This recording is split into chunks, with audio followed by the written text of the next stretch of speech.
Ustedes cambian, si ustedes cambiaron los goles primero con el...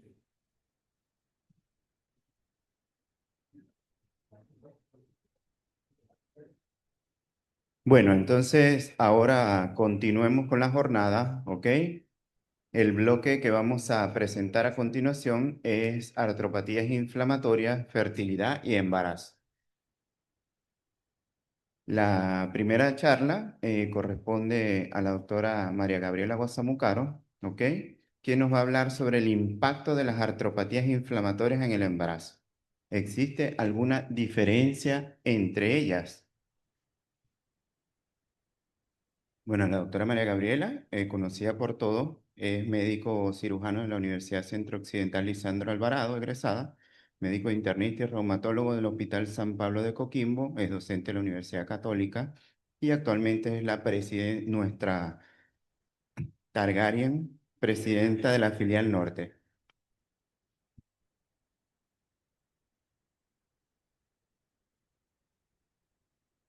Bueno, buenos días una vez más. Agradecida que continúen con nosotros y esperamos que se queden hasta el final. En esta oportunidad vamos a comenzar a hablar un poco de lo que son las artropatías inflamatorias. Ya le dimos una vuelta a las enfermedades autoinmunes sistémicas, las que más nos preocupan, las que más nos estresan generalmente cuando tenemos una paciente embarazada. Y las artropatías realmente como que pasan más piola en nuestra mente. Nosotros como que creemos que influyen menos en el embarazo, en los outcomes de tanto maternos como fetales, y no siempre es así.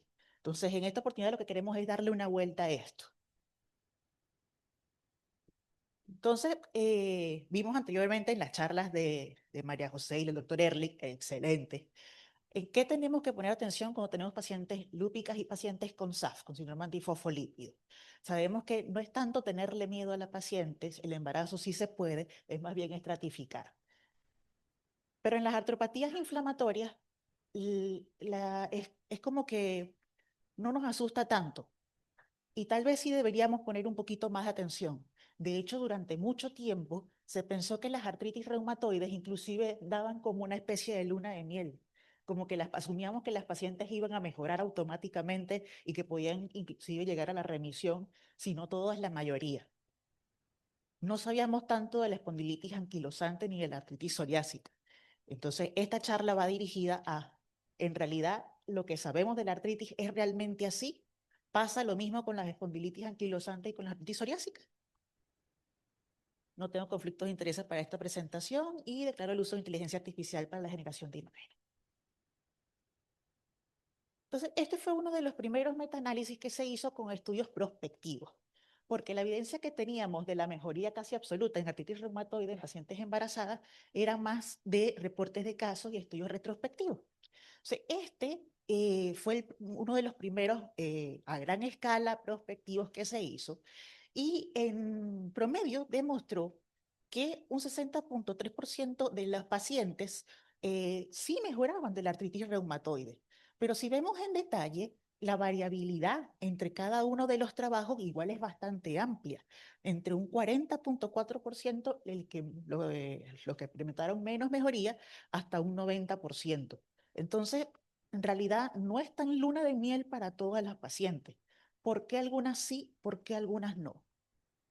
De hecho, en este mismo trabajo también reportaron flare, crisis postparto, que si bien también teóricamente uno esperaba que pasara, la frecuencia con la que la encontraron no fue menor, fue casi un 50% de los pacientes. O sea, ¿cómo es posible que estas pacientes que venían teóricamente tan bien, que venían casi en remisión, de repente en el posparto, casi la mitad hacen flare importante? O sea, una de las primeras cortes prospectivas que se hizo para esto fue la corte PARA, que de hecho PARA es el acrónimo para mejoría de la artritis reumatoide asociada al embarazo. ¿Y qué encontraron ellos? Las pacientes que iniciaban el embarazo o en el primer trimestre del embarazo estaban en remisión, generalmente se mantenían en remisión y en el posparto podían experimentar un leve incremento de la actividad, pero que no alcanzaba a ser mayor de actividad leve. O sea que dentro de todo se mantenían en la meta. A diferencia de las que estaban en actividad moderada o alta, que se mantenían, podían mejorar un poco durante el embarazo, pero se mantenían dentro de esta clasificación, no llegaban a tener baja actividad o remisión. Luego vino el estudio la corte precara, que trató de ver más o menos lo mismo, pero con un control más estrecho. La corte para se hizo hace mucho más tiempo, en la etapa en la que todavía no estaban tan, como tan sembrada la idea de los biológicos, no había tanta disponibilidad de biológicos, así que el control de estas pacientes no fue tan intensivo como fue en la corte precara. Lo otro es que en la corte precara no permitieron que las pacientes usaran más de 7,5 miligramos de prednisona, a diferencia de la corte para, donde sí pudieron usar más de 7,5 miligramos. Entonces, en estas pacientes en que se hizo un control como más estricto, fíjense que las pacientes que antes del embarazo estaban en remisión, se mantuvieron en remisión aún 26 semanas después del posparto.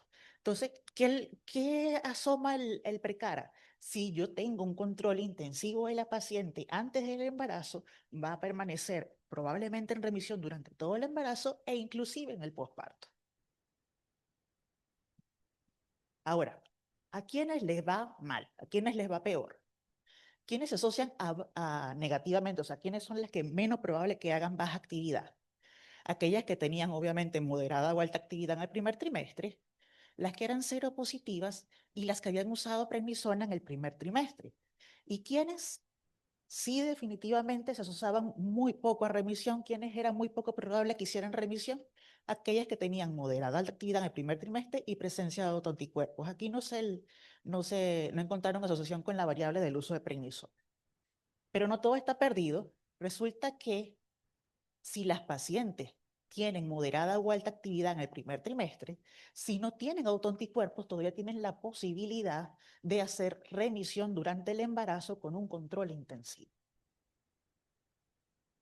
Habían otros factores que habían encontrado en los estudios retrospectivos previos y en las series de casos que habían relacionado con el peor pronóstico de las pacientes durante el embarazo, pero que posteriormente no se encontró ninguna relación con esto. El hecho de haber usado metotrexato 12 meses antes del embarazo, el uso de sulfasalacina en el primer trimestre, que de hecho es uno de los medicamentos que está permitido durante el embarazo, la presencia de erosiones, el tiempo de la artritis o la parida. Ahora, ¿en quiénes vieron más probable que hicieran recaídas? Llamando recaídas la necesidad de o agregar un fármaco, o si no estaban usando ningún fármaco, iniciar un fármaco, o simplemente que se elevara el índice de actividad.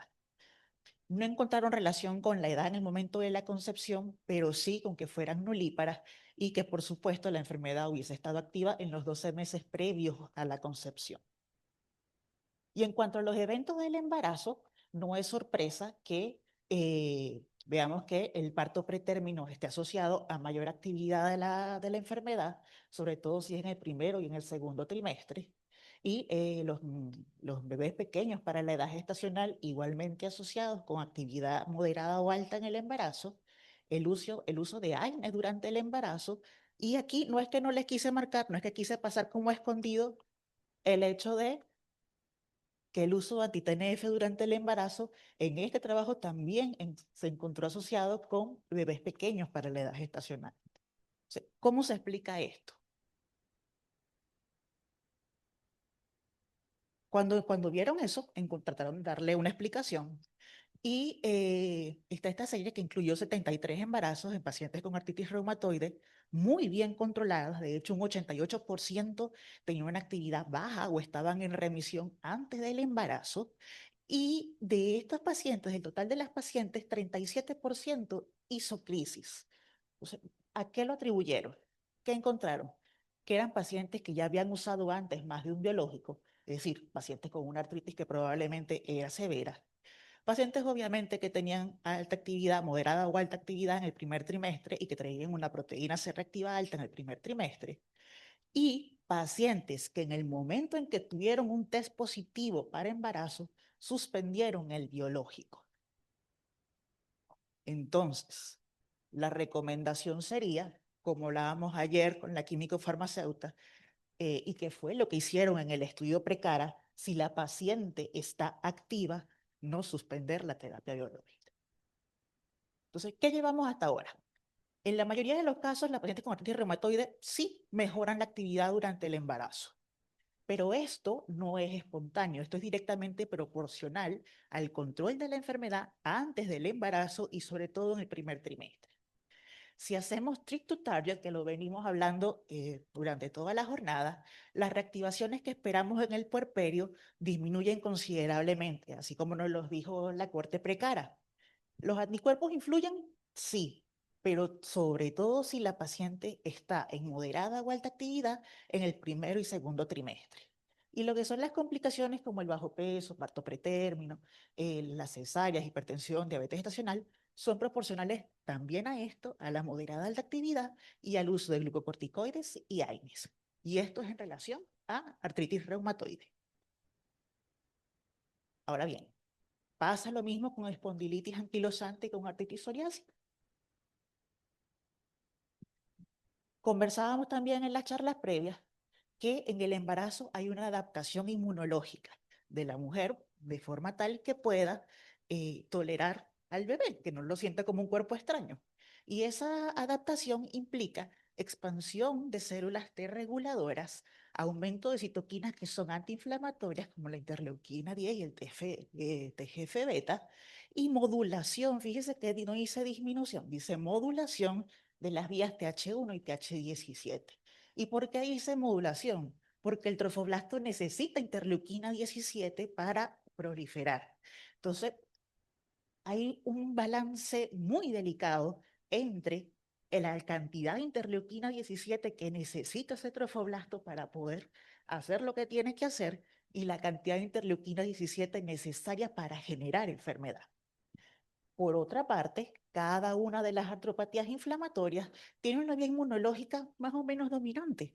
Entonces, en la artritis reumatoide, el TNF y la interleuquina 6 son más o menos las interleuquinas dominantes para la psoriásica, la 23 y la 17, así como la espondilitis anquilosante. Entonces, si las vías inmunológicas dominantes para cada una son diferentes, se espera que la respuesta inmunológica en el embarazo también pueda ser diferente. Entonces, quizás no pasa lo mismo que pasa en la R. ¿Qué sabemos en espondilitis? Esta es una revisión sistemática de pacientes entre 1980 y 2019. Son 4.481 embarazos, harto. Y lo que encontraron significativo, la verdad es que lo único fue que en estas pacientes aumentó el número de cesáreas segmentarias. Y lo demás fue una tendencia. No hubo ningún otro hallazgo que fuera estadísticamente significativo. Había una tendencia al predominio de partos pretérminos, de preeclampsia y de retardo de crecimiento intrauterino. Y en cuanto a los eventos fetales, hubo una tendencia a predominar el bajo peso, algunas anormalidades congénitas y los ingresos a un neonatal, pero no llegó a ser significativamente estadístico. En cuanto a la actividad de la enfermedad, y aquí en los diversos trabajos usaron varias medidas, BASDAI, HAC, ASTAS, con PCR, ojo, que no les dije, esto sobre todo para quienes no son reumatólogos, normalmente los índices de actividad los calculamos más con VHS que con PCR, pero en el embarazo recuerden que la VHS deja de ser un poquito confiable porque inclusive sube normalmente un poco con el embarazo. Entonces los índices de actividad acá tanto el ADA como el TAS-28 tienen que ser calculados con PCR. ¿No? Eso de como dato. Entonces, la actividad de la enfermedad en estos pacientes se encontró que aumentaba casi un 50%, 47,8%, y en el 50% de los estudios se identificó que el pic era en el segundo trimestre. Ahora bien, en estos índices, las variables que se consideran tienen que ver con fatiga, con dolor axial, que igual son condiciones que como que aumentan en el embarazo normalmente. O sea, ¿hasta qué punto esto es una medida objetiva en realidad de que sí aumenta la actividad en el embarazo o es simplemente un síntoma más del embarazo, pues, y no de la enfermedad? En cuanto a las cesáreas, que, pues, que salieron como aumentadas para allá, Varelaco, nuestro amigo Varelaco, intentó tratar de ver si era verdad que las cesáreas estaban aumentadas en las pacientes con espondilitis, y la verdad es que le dio que sí. De hecho, lo único significativo que encontró su grupo en este trabajo era que aumentaban las cesáreas electivas en los pacientes con espondilitis anquilosante. Lo que eran los eventos fetales les dio no significativo. Y en cuanto a la pregunta, si el BASDAI realmente, o sea, ¿qué hacía que elevaran el BASDAI a estas pacientes? También se le intentó dar respuesta. Y, bueno, esto para los colegas que están acá que no son reumatólogos, estas son las variables que se incluyen en el BASDAI. Entonces, fíjense que hay fatiga, cansancio, que embarazada en el segundo o tercer trimestre no se siente fatigada o cansada, dolor de espalda, dolor de cuello, caderas, dolor en otras articulaciones, zonas dolorosas del tacto, rigidez y duración de la rigidez. Entonces, vieron que el BASDAI sí efectivamente aumentaba en todos los trimestres en relación antes de la concepción, y en los 6 meses postparto igual estaba más alto que antes de la concepción. Y las variables que hacían que estuviera más alta eran fatiga y dolor axial. Entonces corroboramos lo que sabíamos, pero seguíamos sin saber si era en realidad por el embarazo o por la enfermedad. Y aquí intentaron ahondar un poco más en eso. Entonces, 332 embarazos en los que se obtuvo 98,8% de nacidos vivos, eran mujeres relativamente jóvenes, 31 años, embarazos planificados en los que se hizo consejería, casi en la totalidad. De hecho, estas pacientes, un poquito más de la mitad, recibían anti-TNF previo al embarazo. No hubo eventos adversos significativos en cuanto a los embarazos y al feto, y también coincidieron en el tema de la cesárea. Pero este es el primer dato objetivo en realidad. Cuando vieron la proteína C reactiva promedio preconcepcional estaba alrededor de 4, y en el segundo trimestre estaba en 9,4. Entonces, como que sí había un componente inflamatorio. Pero ¿qué más vieron? Que de estas pacientes, del 53% que recibían anti-TNF pre-embarazo, 27,5% solamente lo continuaban usando en el primer trimestre. Quiere decir que el resto lo descontinuó. Entonces, esta elevación que se ve en la PCR es porque descontinuaron el anti-TNF, es porque realmente iba a subir esa PCR en el embarazo en estas pacientes con espondilitis. Sigue la pregunta. Esto no es en embarazada. Este es un trabajo donde buscaron medir la concentración de interleuquina 17 en pacientes con preeclampsia comparado con pacientes sanas. Y en la mayoría de ellos hubo elevación de la interleuquina 17 comparadas con pacientes sanas.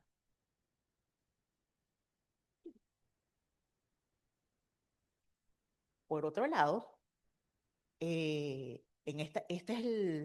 es una serie francesa, el grupo GR2. De hecho, ellos tienen resultados, el trabajo era con pacientes con artritis reumatoide y pacientes con espondilitis. Y en los pacientes con espondilitis, lo que encontraron era que los que tenían eventos adversos eran aquellos que tenían historias de uso de biológicos, pero que los habían suspendido. Entonces, tiene que ver en realidad esta suspensión de biológicos con aumento en la interleuquina 17 de pacientes con espondilitis. ¿Es esta suspensión del biológico la que hace que aumente la actividad en estos pacientes? ¿O igual se espera que los pacientes con espondilitis aumenten la interleuquina 17 e igual van a tener más actividad? La pregunta aún no termina de ser respondida. En este mismo trabajo también midieron interleuquina 23, en pacientes con preeclampsia y pacientes sanas. E igual se vio que en las pacientes con preeclampsia se elevaba la interleuquina 23. Y esto nos abre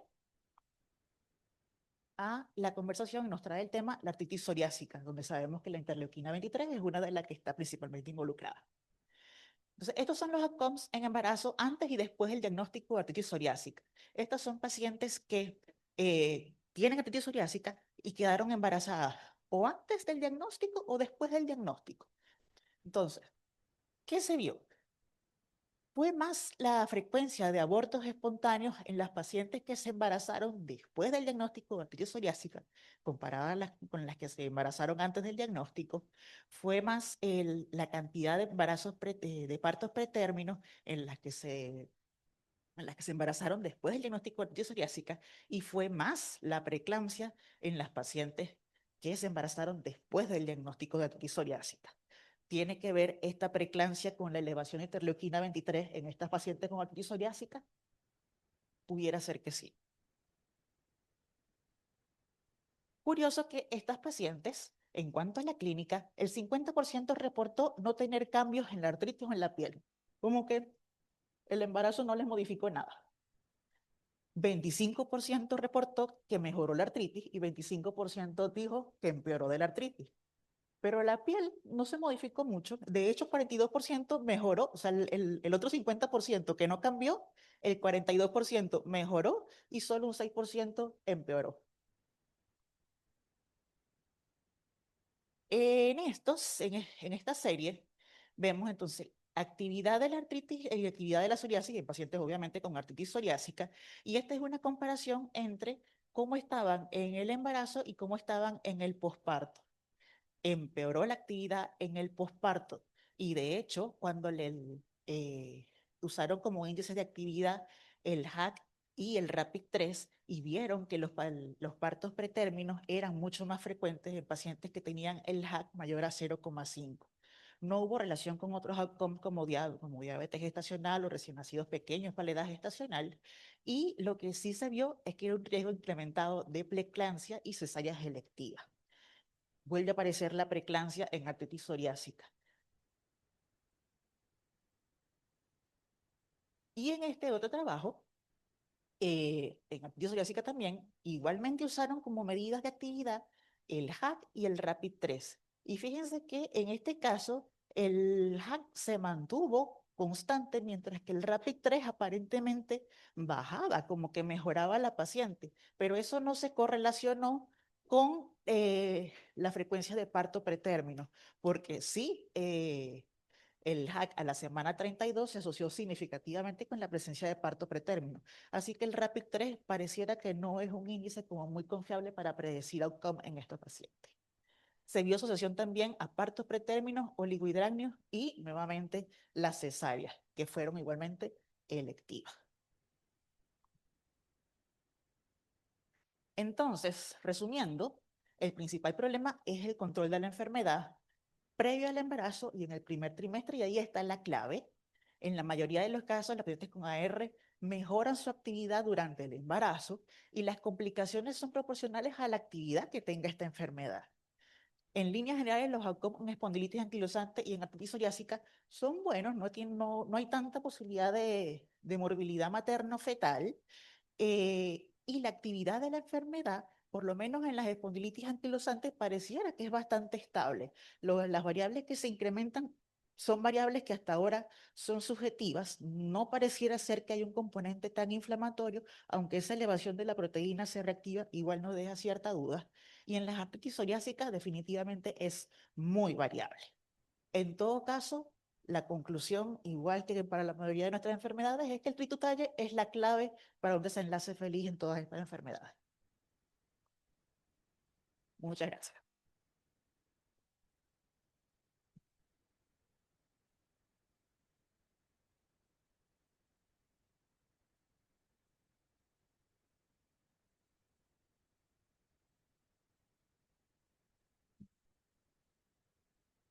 Si tienen alguna pregunta para la doctora, este es el momento.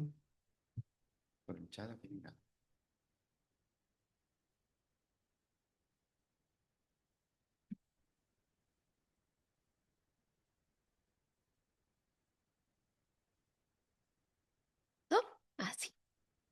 Doctora, muchas gracias por su presentación, quedó todo súper claro. Solo tengo una consulta para usted, pero es aplicada, yo creo que a su vida laboral día a día. ¿Qué se hace, por ejemplo, porque nos conversaron ayer y hoy día del uso del biológico durante el embarazo y lo que estaba como indicado y toda la evidencia que hay? Pero, por ejemplo, ¿qué se hace cuando son bebés muy deseados? ¿Cómo se cambia, por ejemplo, el paradigma de pacientes que generalmente suspenden todos los medicamentos orales? ¿Cómo hace usted como el tema de conversar, de dar esa consejería? ¿Cómo se maneja, por ejemplo, el miedo de que le vaya a pasar algo a ese bebé que muchas veces, por ejemplo, viene de in vitro o de muchos tratamientos para fertilidad? Gracias por la pregunta y con evidencia. Eh, Sabemos que no solamente en el tema del embarazo, sino en líneas generales, la actividad inflamatoria siempre va a traer eventos adversos y más complicaciones. Entonces aquí lo importante es hacer entender a la mamá que mientras más controlada esté su enfermedad, más posibilidades tiene de que ese embarazo sea exitoso y de que haya menos complicaciones para ella y para el bebé. En el caso de una paciente que sea de difícil manejo en cuanto a la actividad de la enfermedad, como vimos, lo ideal es mantener la terapia biológica, mantener el fármaco que generalmente es un anti-TNF. Nosotros no tenemos no tenemos certolizumab, pero tenemos otros anti-TNF.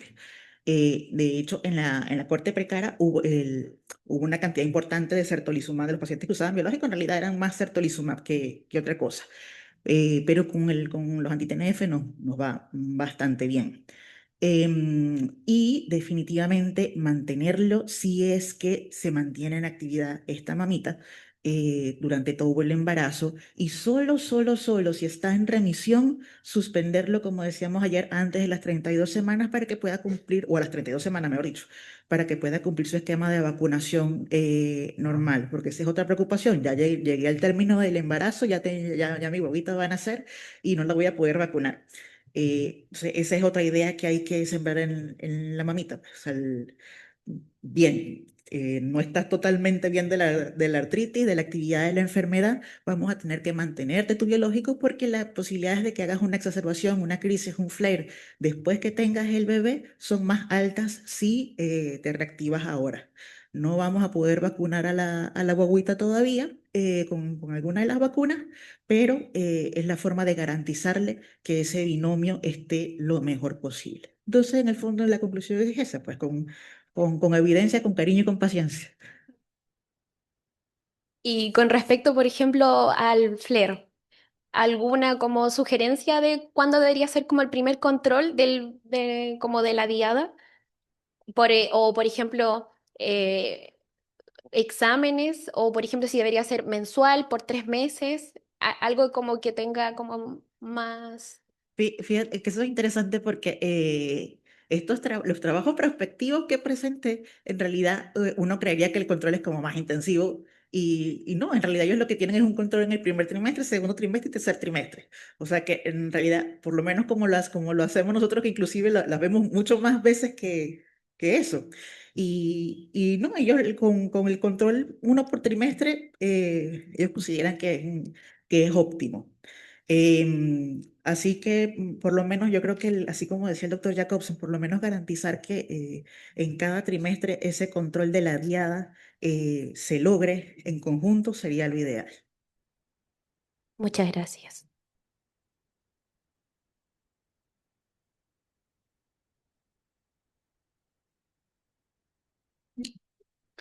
Última pregunta, así que muchas gracias.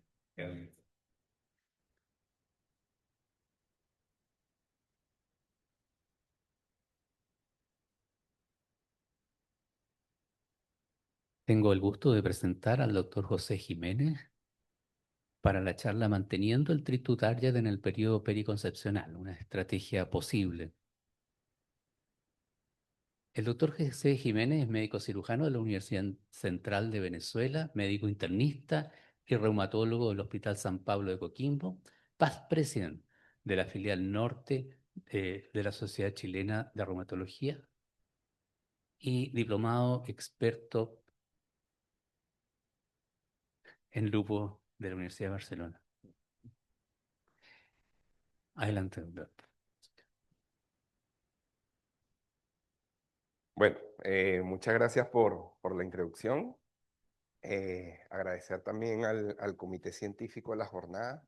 También yo estoy adentro, pero somos un equipo. Y me pidieron dar esta charla que se titula El Treat to Target en el periodo periconcepcional. Y esta charla va a ser como un resumen de lo que hemos visto desde ayer. O sea, desde el momento en que la paciente llega a nuestra consulta, que es el mundo ideal, en que nos dice quiero salir embarazada, o lo que ocurre realmente que te toca la puerta y te dice a que no adivina, ¿ya? Que es nuestro día a día. Pero lo importante y la clave, lo que necesito que quede en el grupo es que el control inmunológico finalmente es una estrategia obstétrica, ¿ya? Nosotros tenemos que controlar la inmunología para tener un buen control de este embarazo. No tengo conflictos para esta presentación. Y desde ayer venimos escuchando Treat to Target, Treat to Target, Treat to Target, pero también tenemos en nuestro público personal no reumatólogo, médicos no reumatólogos, enfermeras, que muchas veces no están familiarizados con este concepto de Treat to Target, ¿ya? El Treat to Target es la terapia hacia un objetivo. ¿Qué quiere decir eso? Desde el momento en que yo conozco al paciente, lo diagnostico o tengo una sospecha diagnóstica, yo voy a fijarme en un objetivo. Y ese objetivo va a variar, bien sea lupus, bien sea artritis, bien sea espondiloartritis, ¿ya? Y finalmente yo voy a perseguir ese objetivo, que generalmente, independientemente de la enfermedad, va a ser o la remisión o la actividad mínima de enfermedad, ¿ya? Y según la enfermedad, yo voy a ir viendo seguidamente ese paciente hasta que yo alcance ese objetivo.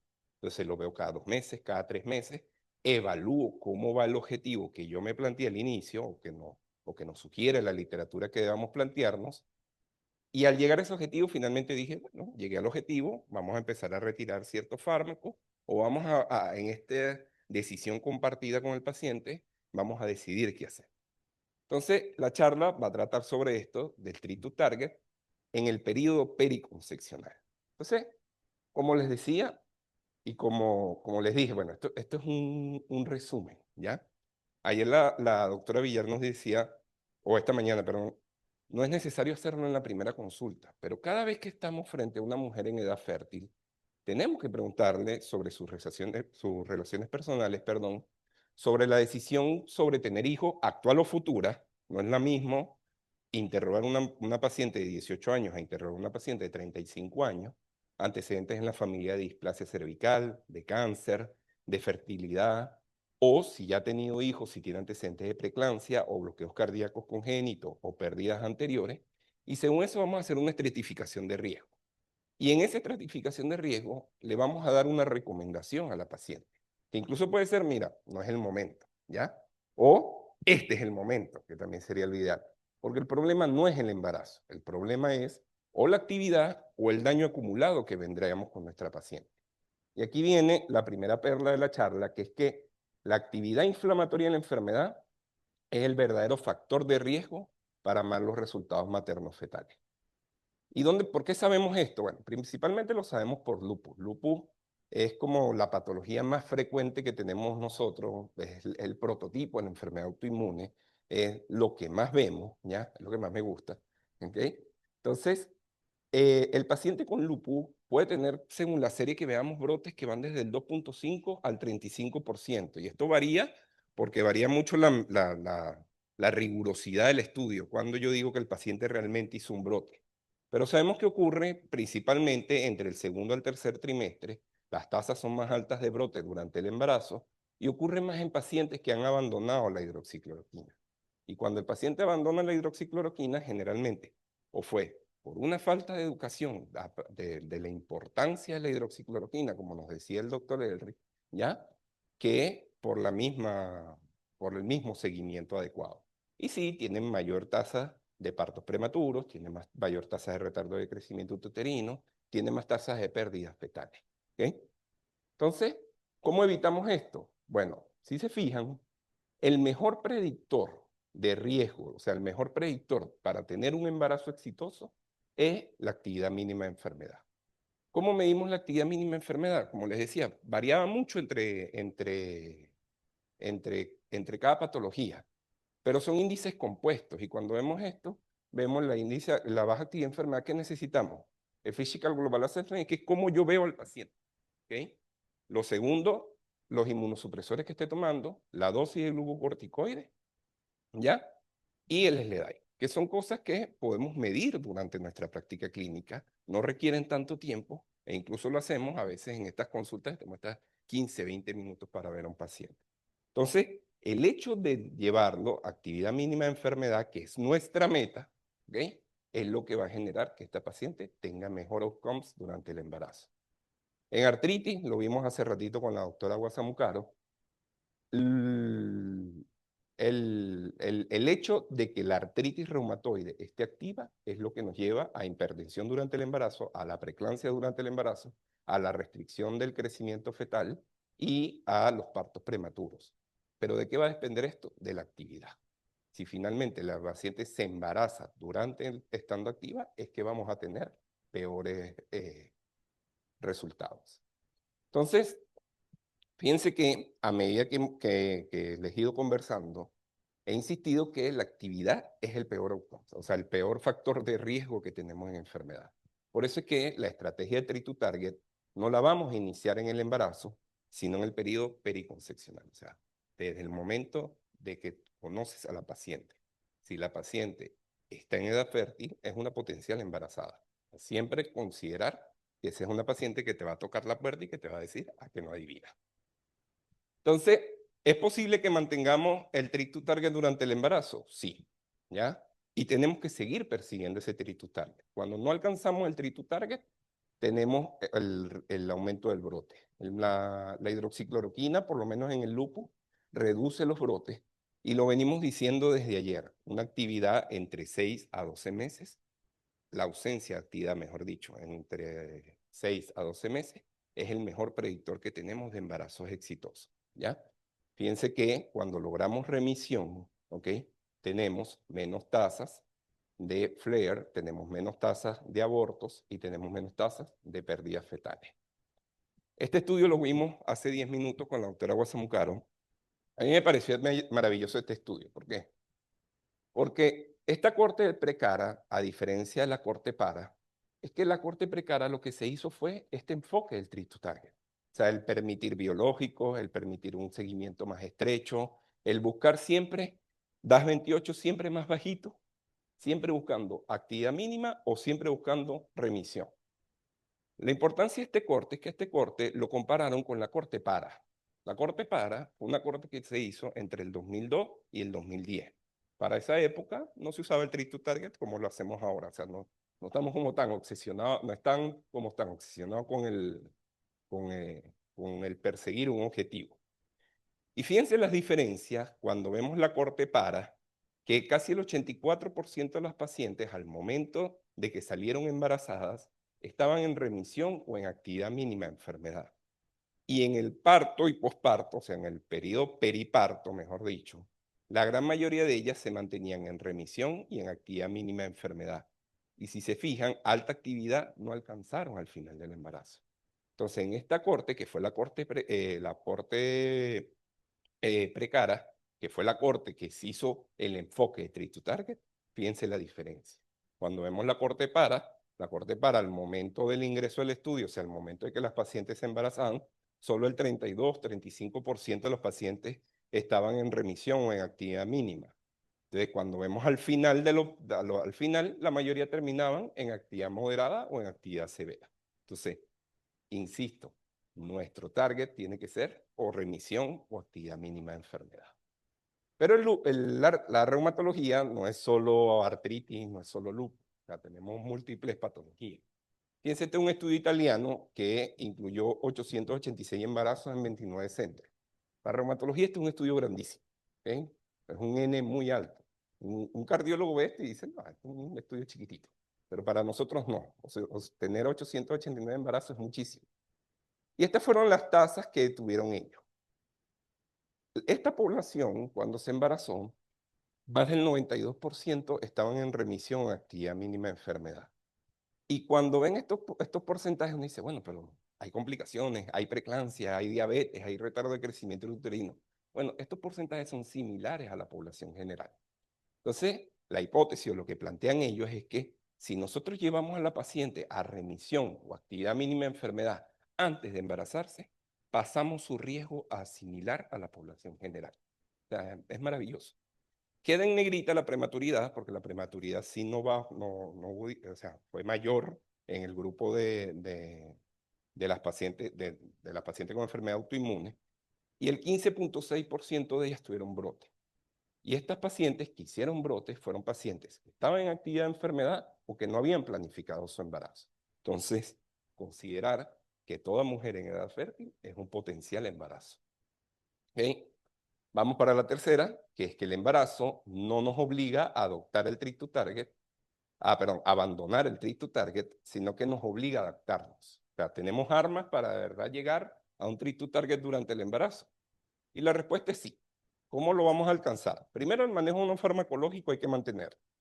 Al menos que los tetras se lo contraindique, la paciente tiene que continuar haciendo ejercicio, tiene que usar protector solar, tiene que tener una dieta balanceada, cambios en el estilo de vida. Tenemos que suspender el tratamiento no compatible, individualizar los riesgos materno-fetales.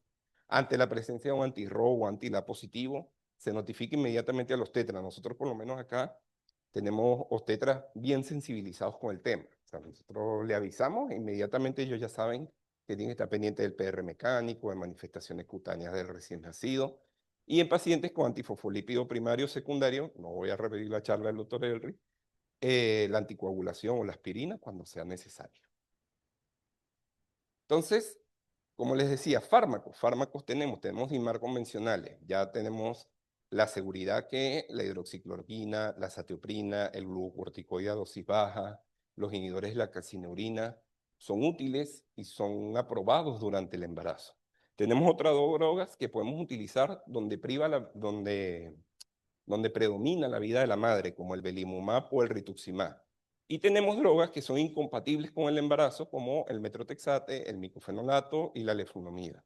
Y que si ustedes en su práctica clínica se consiguen con esta, suspéndanla y envíansela al médico reumatólogo tratante, o al mismo tratante, ¿ya? Ayer lo vimos con la químico farmacéutica, que lo ideal sería suspender el metrotexate más de 3 meses, el micofenolato más de 6 semanas, en la leflunomida hacer un lavado con colestiramina y después llegar a niveles indetectables. Nuestra realidad es que no tenemos colestiramina, entonces con que ya haya pasado 5 vidas medias de leflunomida sería suficiente, o una suspensión de ciclofosfamida mayor a 3 meses. Esto es como lo que dicen las recomendaciones, ¿ya? Que nos hemos ido dando cuenta en la vida real, en la práctica clínica, que a medida que esta paciente que te toca la puerta y que te dice que está embarazada, viene expuesta a esto. Y con todo eso hemos tenido buenos resultados materno-fetales. Entonces, la recomendación sigue siendo esta, pero el hecho de que si el paciente se expuso a metrotexate, bueno, vigilémosla más de cerca, pero no necesariamente hay que interrumpir un embarazo porque haya habido exposición farmacológica. ¿Okay? Y con los biológicos, bueno, con los biológicos, fíjense, esta es una guía que salió hace 2 años, es de EULAR, donde los anti-TNF los dejan como drogas compatibles con el embarazo, y drogas que son de uso rutinario nuestro, como la interleuquina 6, la interleuquina 17, los inhibidores de CTLA4, los anti-CD20, son drogas que podemos usar cuando la vida de la madre la necesita, ¿ok? Entonces, finalmente, sí tenemos armas terapéuticas. En este paciente que se embarazó y que no estaba en treat to target al momento del embarazo, persigamos ese treat to target durante el embarazo. Y finalmente, la lactancia. O sea, la lactancia es parte del periodo periconcepcional. Y una pregunta que es súper frecuente, nos llegan a nuestras consultas de reumatología y de enfermería, es, bueno, ¿qué hago con mi biológico? ¿Ya? El biológico tiene una particularidad, que es su peso. O sea, el más pequeño que tenemos es el anakinra. El anakinra pesa 17.000 kilodaltos. Y el más grande que usamos en reumatología es el infliximab, que pesa 150.000 kilodalton. O sea, la posibilidad que tenga ese biológico de pasar por difusión a través de la leche es mínima. Y segundo, la biodisponibilidad oral que tienen los biológicos también es mínima. Por ende, si un porcentaje de ese biológico pasa al bebé, la posibilidad de que ese bebé lo absorba también es mínima. Entonces, por eso Eular dijo biológicos para todos. O sea, durante la lactancia están permitidos. Las pequeñas moléculas, por ser pequeñas moléculas, no están recomendadas, ¿ya? Pero esto probablemente cambie con los años, porque la mayoría de esto lo hemos ido aprendiendo de la exposición accidental. O sea, nadie se va a atrever a hacer un estudio, caso control con embarazadas, a ver a quién le fue bien y quién le fue mal, ¿ya? No es ético. Entonces, vamos para la cuarta perla clínica, que es que el treat to target no es agresividad terapéutica, es precisión terapéutica. Y aquí influye mucho esta decisión médico-paciente, es una decisión compartida. No subestimar a la paciente. O sea, ahora el paciente le pregunta a ChatGPT y te llega con una respuesta incluso más compleja de la que le puedes dar tú. Entonces, hay que discutir con la paciente esta precisión terapéutica e perseguir esto. Y esto lo vamos a perseguir todos los que estamos dentro de este globo que trata el paciente. El internista, el obstetra, el médico de atención primaria y los reumatólogos. En el pedido preconcepcional vamos a evaluar actividad, el objetivo, el low disease activity, o sea, la baja actividad de enfermedad o la remisión, que lo ideal es más de 6 meses. Pero el hecho de que ya tengas más de 3 meses ya nos da algo de tranquilidad, a excepción de la nefritis, pero eso lo vimos esta mañana. Ajustar los fármacos, vamos a evaluar el riesgo obstétrico y hacer un consejo reproductivo estructurado. Incluso saber decir que no, cuando hay que decir que no en el periodo preconcepcional. Y el seguimiento gestacional, lo decíamos hace ratito, nosotros los reumatólogos como que nos obsesionamos un poco con el embarazo, vemos al paciente mensualmente, pero hay que ir monitorizando nuestra actividad, no bajar nuestro objetivo, o sea, no conformarnos con actividad moderada, pero evitando dosis altas de glucocorticoides y planificando un puerperio anticipadamente. La última perla es que el treat to target no va a terminar en la concepción, se vuelve más importante durante el puerperio, entre estas 6 a 12 semanas postparto o postcesárea, ya es muy importante. ¿Okay? Y le dejo estos últimos mensajes que son las perlas que acabamos de hablar, son las 5 perlas, ¿ya? Y agrego la última, que es que el treat to target en el periodo periconcepcional no es solo posible, lo tenemos que perseguir porque es la única estrategia ética que tenemos. Bueno, muchas gracias.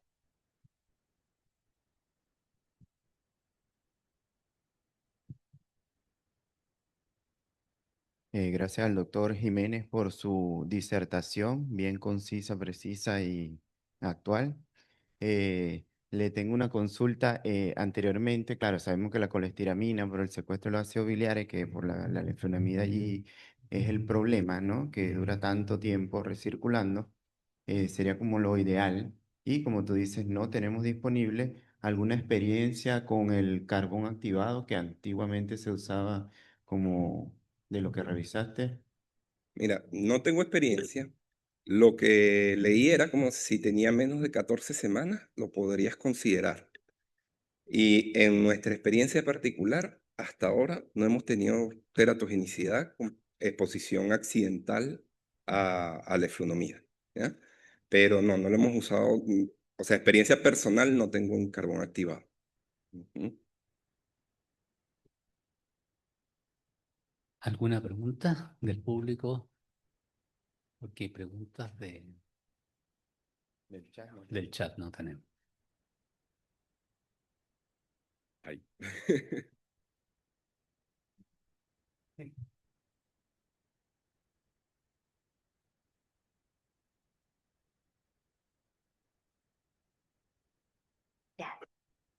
Doctor, muy interesante su charla. Sabemos que su pasión por las pacientes lúpicas.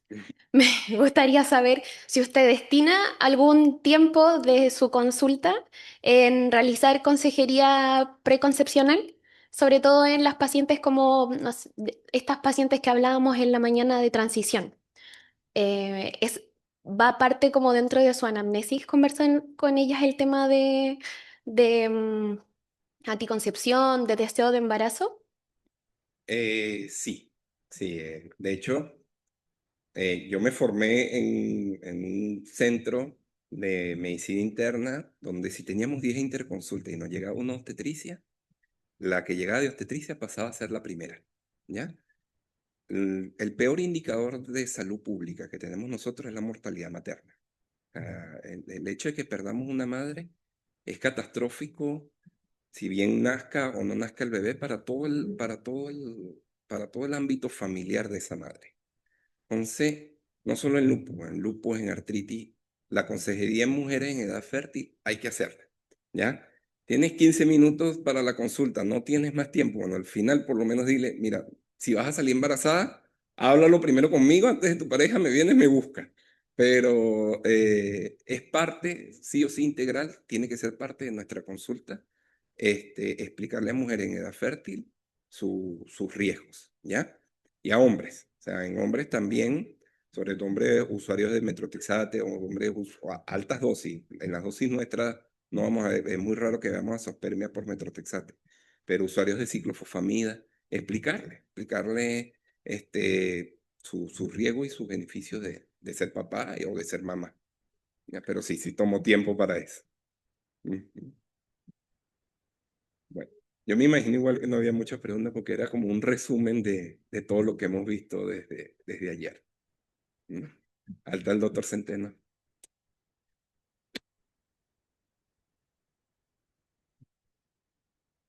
Hola José, excelente presentación. Como siempre, cada vez me sorprende más tu habilidad oratoria, espectacular.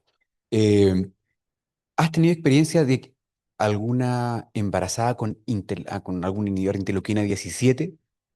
Eh, ¿Qué haces con eso, con ese tipo de casos? ¿Lo continuamos? Porque vimos en la lista que está dentro de los medicamentos que depende. ¿Lo pasamos a un anti-TNF? Yo no tengo ninguna experiencia, te pregunto desde la absoluta ignorancia. Si has tenido experiencia con eso. Gracias. Nosotros, nosotros tuvimos una paciente que se embarazó con antiinterleuquina 17, con la ventaja de que estaba el PASI, que si en 1, y el ASDA en 1.1, estaba en remisión. Y en ese caso, lo que hicimos fue quitárselo. O sea, por este balance esta protección que te daba el embarazo en ese momento. Es la única experiencia que tengo del resto. Me iría a la guía y haría lo que dice la guía, que es que, bueno, puedo considerar, ¿ya? Pero va a depender de salvaguardar a la madre, ¿ya? Entonces, en este caso en específico lo quitamos porque no teníamos nada que salvaguardar, venía el periodo de protección, entre comillas, del embarazo y nos fue bastante bien, nos fue bastante bien. De hecho, ya el bebé tiene como 2 años. Anda por ahí, sí. Esperemos que HLA 27 negativo.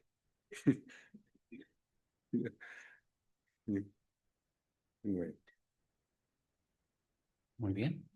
Agradecemos al doctor José Jiménez su presentación y pasamos, estamos compartiendo aquí las presentaciones. Al doctor Jiménez no le tenemos regalo hoy.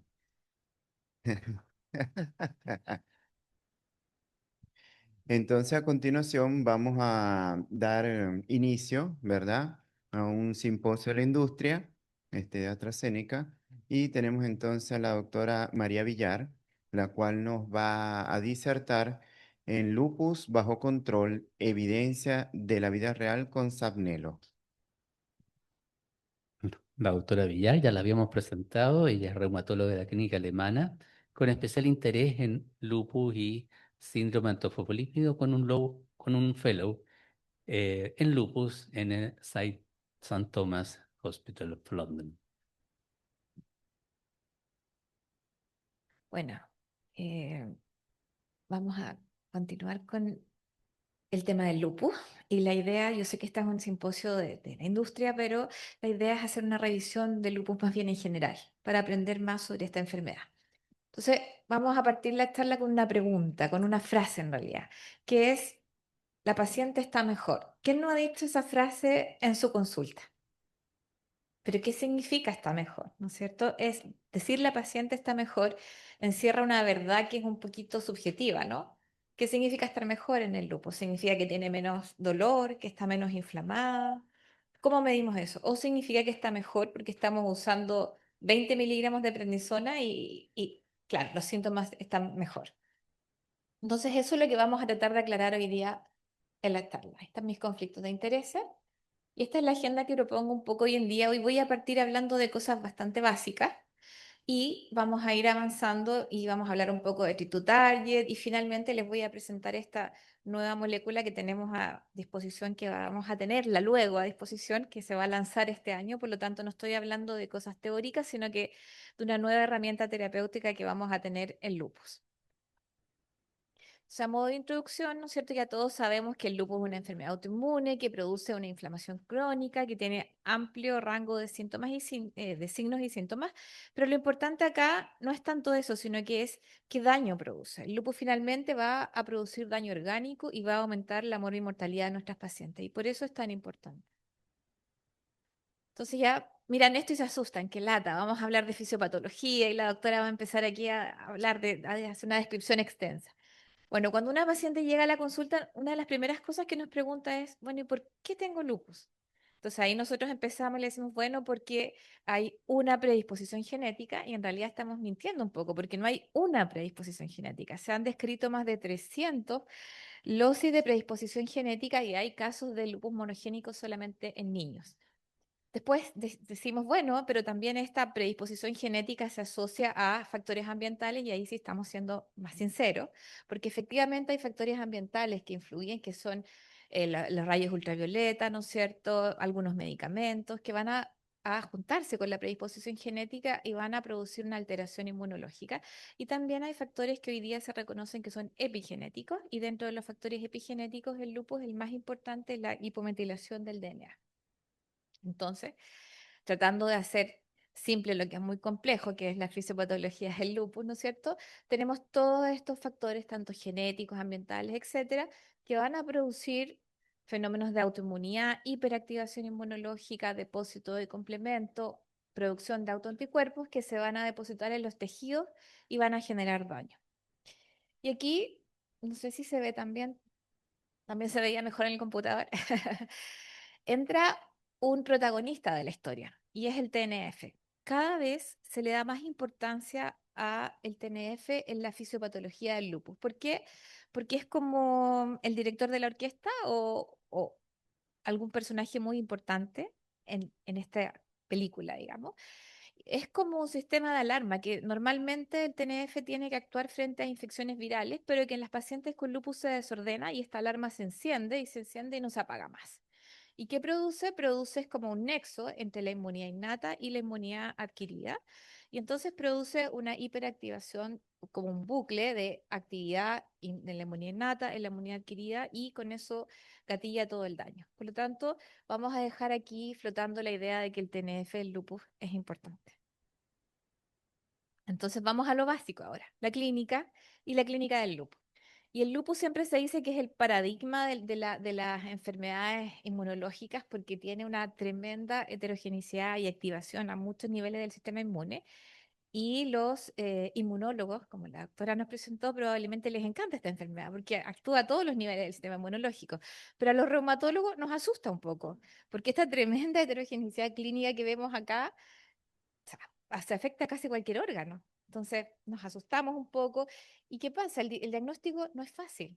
Con esas tremendas manifestaciones clínicas, o sea, produciendo síntomas en casi cualquier órgano del cuerpo, no es fácil. Es un gran simulador, es como antes se decía la sífilis, son los grandes simuladores. Entonces, acá el mensaje de la diapositiva es que el lupus en el fondo no se diagnostica sumando puntos, porque claro, estamos acostumbrados a los criterios diagnósticos en reumatología, ¿no es cierto? Compromiso de piel, 2, compromiso de riñón, 2 más. Y entonces, claro, vamos sumando y ¿qué nos ganamos? Nos ganamos un lupus. Pero no, la idea acá es, en el fondo, es integrar. Tenemos que tener una paciente con un cuadro clínico compatible A esa paciente, como dijo por ahí el doctor Edley, que me gustó mucho, una paciente, le pedimos anticuerpos, pero en un contexto clínico. No se trata de pedir un ANA porque sí, vamos a hacer un chequeo y pidamos ANA. No. Entonces, vamos a tener un cuadro clínico, exámenes de laboratorio pedidos en un contexto adecuado y nos vamos a apoyar, por supuesto, en imágenes y en el caso del lupus, si hay compromiso en piel o si hay compromiso renal, en biopsia. Entonces, el diagnóstico es una de las cosas más importantes del lupus, porque el primer error que podemos cometer en una paciente con lupus no es tratarla mal, es diagnosticarla mal. Por lo tanto, antes de decir esta paciente tiene lupus, tenemos que tener en mente excluir otros mimetizadores del lupus. Y aquí son muchos, no voy a leer acá, ponerme a leer la lista de mimetizadores, pero tenemos que descartar cuadros infecciosos, tenemos que descartar neoplasias, por ejemplo. Una mujer con polianopatía, fiebre, en edad joven, podría tener una neoplasia. Y entonces vamos a primero a descartar todo esto para después avanzar en el diagnóstico. Entonces ahora les quiero presentar una paciente, que es una paciente ficticia, porque no les puedo presentar un caso clínico con anifrolumab o safnelo, porque todavía no lo tenemos disponible.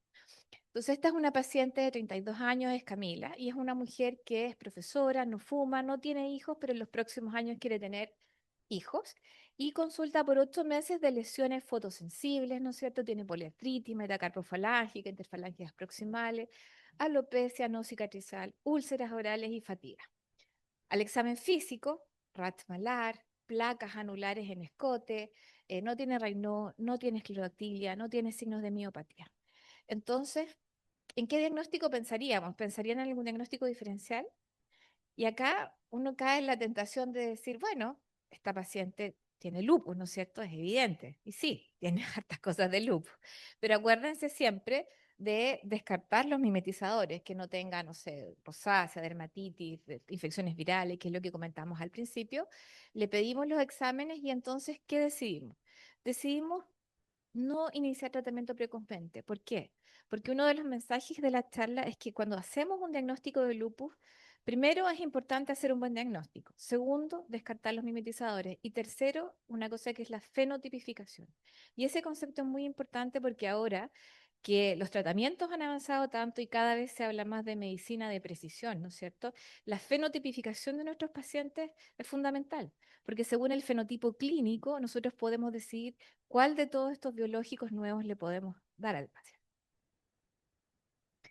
Entonces, seguimos con el caso de Camila y le hacemos anticuerpos, ¿no es cierto? Porque teníamos una sospecha que era bastante razonable y resulta que Camila tiene ANA positivo, DNA positivo, SM positivo, complemento bajo, un poquito de leucopenia, pero afortunadamente en este caso tiene una buena función renal y no tiene proteinuria.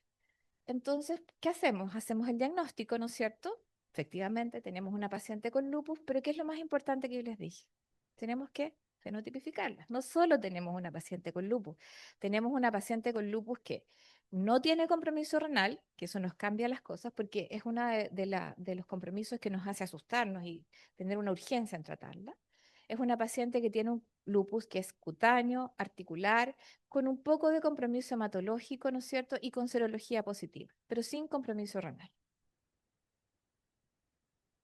Y acá, para los que no son reumatólogos, les dejo esta diapositiva que en el fondo es una herramienta que les puede servir cuando tengan dudas diagnósticas, que es el SLERPI, que en el fondo es como una calculadora que nos da, vamos poniendo síntomas y nos da la probabilidad de que esa paciente tenga lupus. Entonces se pueden apoyar en estas herramientas como para el diagnóstico.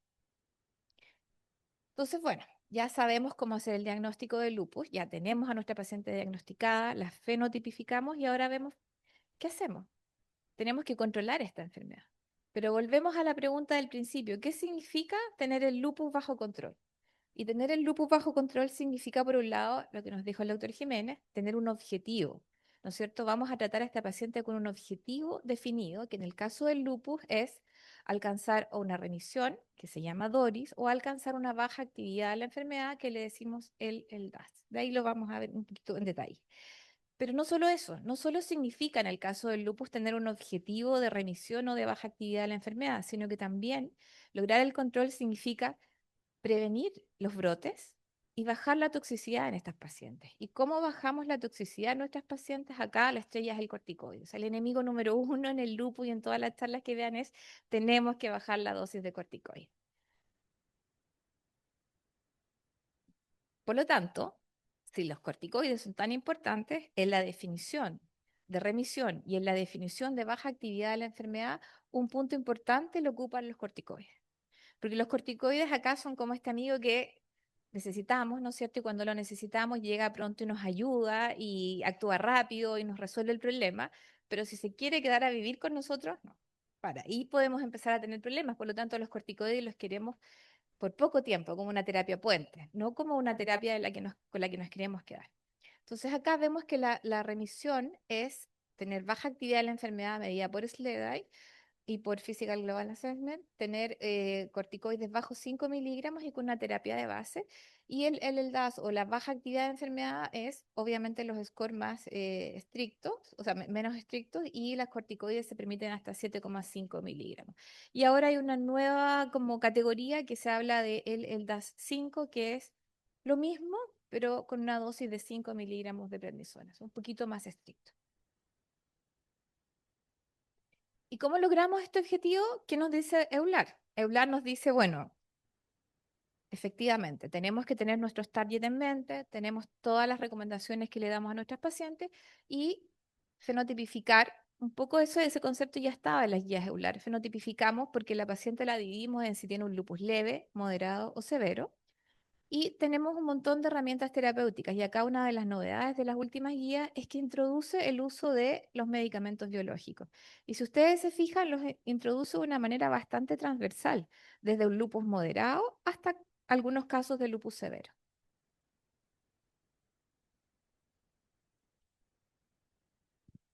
Entonces, ¿qué sería lupus bajo control en nuestra paciente? ¿Con qué objetivo la vamos a citar a ella a los 6 meses? ¿O cuál va a ser nuestro objetivo a los 6 a 12 meses? El primer objetivo es, por supuesto, lograr la remisión. Tenemos que ser ambiciosos. Puede que no lo logremos y si no lo logramos, vamos a conformarnos con una baja actividad de la enfermedad, ¿no es cierto? Entonces aquí vemos las metas y lo que sí es importante es no caer en la tentación de decir, bueno, la paciente está mejor o el lupus está bajo control, pero estamos con dosis altas de corticoides. Eso sí que es algo que no puede pasar. Entonces, para definir cómo tratamos el lupus es importante esto de, yo lo digo así, guiarnos como en 4 pilares. Lo primero, como les decía yo, es caracterizar a nuestros pacientes. No se controla bien lo que no se caracteriza, y claro, lo que tenemos que hacer es una fenotipificación. ¿Qué clase de lupus tiene nuestro paciente? ¿Es grave? ¿Es un lupus con compromiso renal? ¿Sin compromiso renal? En segundo lugar, tenemos que tener en mente cuál es la terapia base. Hidroxicloroquina para todo. Esto es como la base, digamos, a menos que haya alguna contraindicación. En tercer lugar, tenemos que pensar en los corticoides, como les decía, como una terapia puente. Los corticoides no son nuestro objetivo final, solamente son una ayuda al principio y tenemos que tratar de salir de ellos rápidamente. Y finalmente, tenemos que hacer una terapia dirigida. Hoy en día estamos hablando de medicina de precisión, de distintos medicamentos. Cada vez tenemos más armamento terapéutico, por lo tanto, cuando no logramos nuestro objetivo, no logramos quitar los corticoides, tenemos que pensar en hacer una terapia un poquito más dirigida y usar alguna de estas nuevas herramientas que tenemos en las distintas patologías, no solo el lupus. Y ese tratamiento dirigido tiene que ser según el fenotipo de nuestra paciente. Entonces, ¿qué hacemos con Camila? Como dije, hidroxicloroquina para todos, por lo tanto, terapia de base. Las recomendaciones que siempre damos, fotoprotección, algo muy importante que a veces se nos olvida, la vacuna. Las vacunas no son solamente algo administrativo en nuestras pacientes o no son algo que tenemos que pensar cuando le vamos a dar un tratamiento biológico. Tenemos que darle un rol importante, es casi una terapia que deberíamos, así como conversamos de fertilidad, tenemos que conversar de vacuna, sobre todo en las pacientes con lupus por los medicamentos que vamos a usar, por ejemplo, la vacuna del papiloma, que ahora está incluida en el plan, pero que todavía hay algunas mujeres que no fueron vacunadas. Todas esas cosas son cosas que tenemos que considerar. La dejamos con prednisona, en este caso quedó con 15 a 20 miligramos de prednisona, pero como dijimos, con la idea de bajar a una meta que sea bajo 7,5 miligramos o bajo 5 miligramos y evitar estar haciendo rescates repetidos con corticoides. Se activa corticoides, los quitamos corticoides y así vamos, sube y baja los corticoides. Y como les he dicho harto acá, bueno, tenemos una paciente con un fenotipo cutáneo articular, entonces, ¿qué alternativas terapéuticas tenemos? La mandamos al dermatólogo, tenía un compromiso extenso de piel para que nos ayude con alguna terapia tópica, ¿no es cierto? ¿Y qué otras alternativas tenemos? Le dejamos metotrexato, estaba con artritis, estaba con compromiso cutáneo, por lo tanto partamos por las herramientas que tenemos habitualmente, lo básico. Las pacientes van a responder bien al metotrexato, el metotrexato es muy bueno para las manifestaciones articulares y en el caso del lupus para la piel, a veces también. Entonces le dejamos metotrexato a Camila o algunas otras alternativas según contexto. Si no tolerara metotrexato, por ejemplo, podríamos usar acetoprina o micofenolato, pero ahí la artritis no anda tan bien. El micofenolato es muy bueno para el lupus, pero no es muy bueno para la artritis.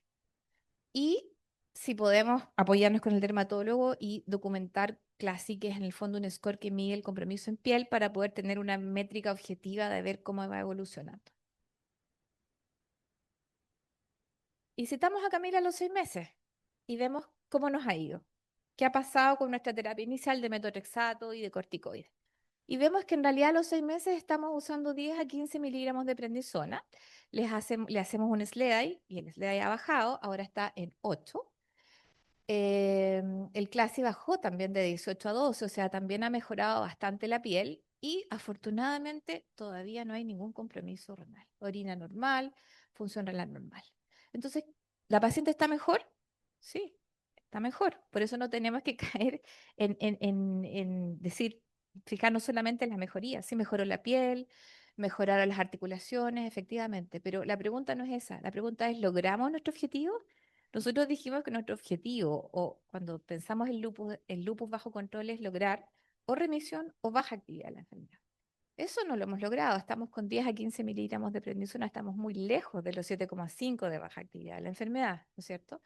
Por otro lado, estamos también con los scores sobre lo permitido. Por lo tanto, es una paciente que sí está mejor, pero no tenemos un lupus bajo control. Entonces, ¿qué hacemos? ¿Cómo optimizamos el tratamiento? ¿Cómo seguimos?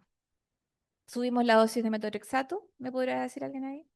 Le agregamos otro medicamento, cambiamos de inmunosupresor o la pregunta es, ¿agregarían una terapia biológica en esta paciente? ¿Alguien qué harían? Bueno, entonces, y si la respuesta es sí, agregaríamos una terapia biológica, la pregunta que sigue es ¿cuál y por qué? Y ahí vuelvo a la idea que quedó flotando al principio de la presentación sobre el interferón. Y ahí entra un poco este nuevo medicamento sobre el que les quiero presentar y quiero conversar, porque el interferón alfa es, como les dije, es un orquestador, es como el director de orquesta importante en la alteración inmunológica del lupus. Y actúa el interferón alfa a través de un receptor de interferón que tiene dos subunidades. Y este interferón que se une en la superficie de las células a su receptor va a gatillar un montón de señales intracelulares de fosforilación, etcétera, que van a llevar a la traducción de genes y a la expresión de genes que son gatillados por este interferón, ¿no es cierto? Entonces, ahí es donde aparece este nuevo tratamiento, porque dijeron, bueno, si el problema es el interferón, ¿no será lógico bloquear ese interferón de alguna manera? Y así solucionamos el problema y quizás encontramos la clave, ¿no es cierto?, en nuestras pacientes. Y ahí aparece este nuevo medicamento que es anifrolumab, que el nombre va a ser Safnelo, y que lo que hace es que es un anticuerpo monoclonal de tipo IgG1 que bloquea la subunidad 1 del receptor de interferón. En el fondo es como que bloquea esta alarma que estaba permanentemente sonando y con eso se inhiben todas las señales intracelulares y se disminuye o se bloquea la expresión de genes gatillados por interferón. Acá vemos en qué se basa, cuál es el programa clínico, los estudios pivotales de este nuevo medicamento. Y para que suenen un poco los nombres, tenemos el estudio MUS, que fue el estudio de fase 1, el estudio TULIP 1, en que todavía se probaban 2 dosis del medicamento, el estudio TULIP 2, que ya se definió la dosis de 300 miligramos, ¿no es cierto? Y el estudio LTE, que es un estudio de extensión a 4 años y que como todos los estudios de extensión, la gracia es probar la seguridad del medicamento. Entonces, vamos al punto de decisión. quedó la pregunta abierta. ¿Qué hacemos con Camila? ¿Optimizamos los medicamentos, cambiamos los medicamentos o agregamos un biológico? Entonces acá vemos que a los 6 meses tiene una actividad persistente, que tiene un compromiso cutáneo con un impacto visible, que seguimos necesitando dosis de corticoides. Entonces, las opciones razonables, como dije anteriormente, revisamos la adherencia, optimizamos metotrexato o agregamos algún biológico. Y ahí puede ser belimumab, puede ser anifrolumab, ¿no es cierto? Entonces, en este caso, no es porque estemos en el seminario de anifrolumab, pero elegimos usar anifrolumab en Camila. ¿Y por qué decidimos usar anifrolumab en Camila? Por la fenotipificación.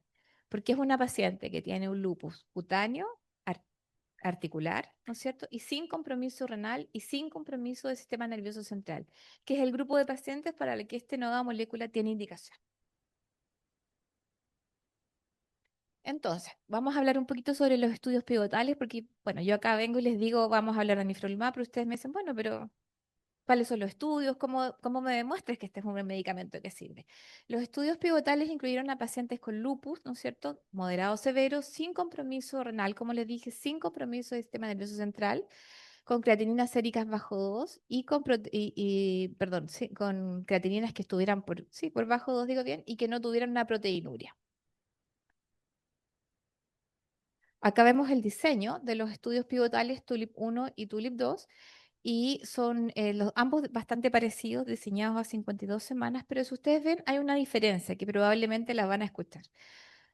El TULIP 1 tenía como endpoint primario un marcador, un score que se llama SRI-4 y el TULIP 2, BICLA 2.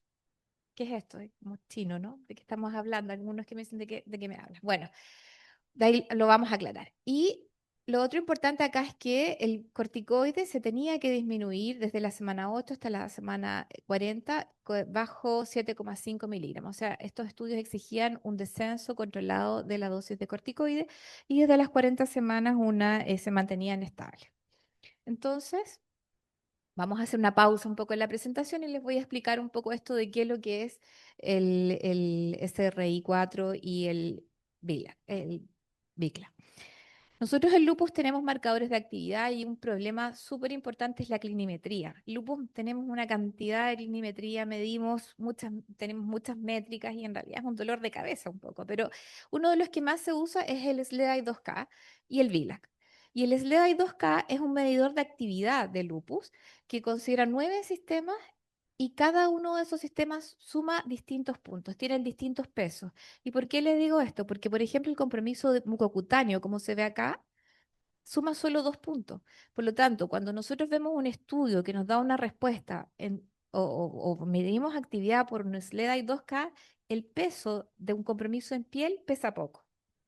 Otra cosa importante del SLEDAI-2K es que incluye serología, que otros marcadores no incluyen. Por lo tanto, una molécula como un anticélulas B, que va dirigido a, ¿no es cierto?, la producción de anticuerpos, quizás va a tener un mejor SLEDAI-2K, porque es inherente a cómo actúa el medicamento. Entonces, eso es un punto importante a considerar. Por otro lado, y lo otro importante es que el SLEDAI es un todo o nada. Puedo tener una paciente que tiene un compromiso pero extenso en piel y vamos a sumar 2 puntos. Y la puedo citar a un control y a esa paciente le quedan 2 lesiones discoides en la zona del tórax y va a seguir sumando los mismos 2 puntos. Por lo tanto, no vamos a tener respuestas SLEDAI acá. A diferencia del VILAC, que también incluye 9 sistemas, ¿no es cierto? Pero el VILAC hace una graduación, hace una diferencia por cada uno de los sistemas, mide cada uno de ellos, pero además los gradúa. Entonces captura mucho mejor mejorías parciales por cada uno de los sistemas. Entonces ahí hay un punto importante. Y con estos scores, que son índices de actividad, vamos a calcular los que son índices de respuesta. ¿Y por qué es importante familiarizarnos con estos índices de respuesta? Porque cuando ustedes vean nuevas moléculas que se van lanzando, en el caso del lupus, casi todas se miden o si lograron la baja actividad con el ELDAS, si lograron la remisión con DORIS o si logran algunos de estos 2 índices de respuesta. Entonces ustedes ven un estudio y van a decir el endpoint primario es lograr el SRI-4 o el endpoint primario es lograr un BICLA. Por eso que hago este paréntesis para que podamos entender cuando veamos los estudios de lupus. Entonces el SRI4, acá está cómo se define, pero se basa mucho en el SLEDAI 2K. Por lo tanto, el SR4 no captura mejorías parciales de nuestros pacientes, sino que es un todo o nada, como es el SLEDAI 2K. Y el BICLA se basa mucho en el BILAC. Por lo tanto, el BICLA sí captura mejorías parciales. Y entonces acá, ay, no avanza. Yo, ¿para allá? Ahí sí. Bueno, y acá vemos el estudio TULIP-1. Y el estudio TULIP-1 en realidad es una historia triste, quizás un poco desesperanzadora, porque fracasó el estudio TULIP. El primer estudio que se hizo con esta molécula en realidad mostró, no cumplió su endpoint primario, que era el SRI4. Pero realmente fracasó, ¿no? La historia no se terminaba acá. Si nosotros vemos efectivamente el endpoint primario, que era el SRI4, no se cumplió. Pero si vemos los endpoints secundarios, vemos que la respuesta BICLA fue muy buena, digamos. La reducción de corticoides se logró y la afectación en piel tuvo una respuesta impresionante. Los pacientes mejoraron mucho en piel. Entonces ahí la pregunta que surge en realidad ¿es que el medicamento no sirve o es que lo estamos midiendo de alguna forma no adecuada? Y ahí entra toda esta diferencia que yo les estaba mostrando. Para allá. No, están boicoteando la presentación. No, no, no avanza. Ahí sí. Ahí, perdón. Bueno, y entonces este estudio mostró efectivamente que no se cumplieron los objetivos, pero nos dejó una pregunta, y la pregunta claro, en el lupus no depende tanto el resultado final de un medicamento, no depende tanto a veces de si el medicamento es o no es efectivo, sino que es muy importante cómo lo medimos. Entonces, ¿qué score estamos usando para ver si ese medicamento es efectivo o no? Y esa es una de las grandes enseñanzas de este estudio. Y en términos de seguridad, porque nunca vamos a hablar de biológicos sin hablar de seguridad, vemos que en general es un medicamento bastante bien tolerado, que tiene pocos efectos adversos, incluso acá vemos que tiene menos que el placebo, y que la señal que nos a monitorizar, porque tenemos que estar pendientes de que hubo una mayor incidencia de herpes zóster, y eso es porque en el fondo por su mecanismo de acción, pero tampoco es tanto, un 2 versus un 6%. Y en realidad la mayoría son casos de herpes zóster no severos.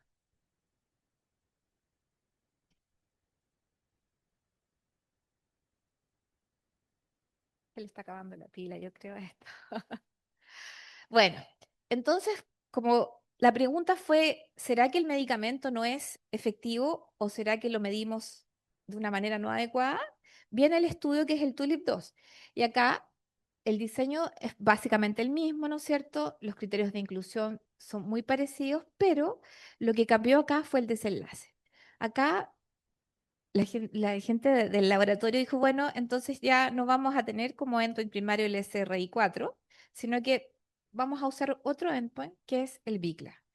Y eso es correcto porque el BICLA captura mejor los cambios parciales, como les dije anteriormente. Entonces acá el desenlace primario fue el BICLA a la semana 52, pero algo muy importante es que este cambio se hizo antes de desenmascarar el ciego. No es como ya, nos fue mal con este, entonces nos cambiamos. No, eso se fue antes de romper el ciego en el esto. Y acá vemos, bueno, cómo nos fue con este nuevo endpoint y vemos que efectivamente las respuestas son positivas, ¿no es cierto? Logramos una disminución en este índice de actividad con una diferencia porcentual entre placebo y anifrolumab de 16 puntos. Pero si ustedes se fijan acá en la curva, lo más importante no es que logramos un éxito en nuestro score de actividad, porque lo más importante es que las curvas, si ustedes se fijan acá, se empiezan a separar de una manera muy precoz. Las respuestas se empiezan a ver ya desde el mes, los 2 meses. Y eso es algo que no estamos acostumbrados. Siempre nosotros decimos, funciona, 3 meses, 6 meses, pero acá la diferencia se ve mucho más luego.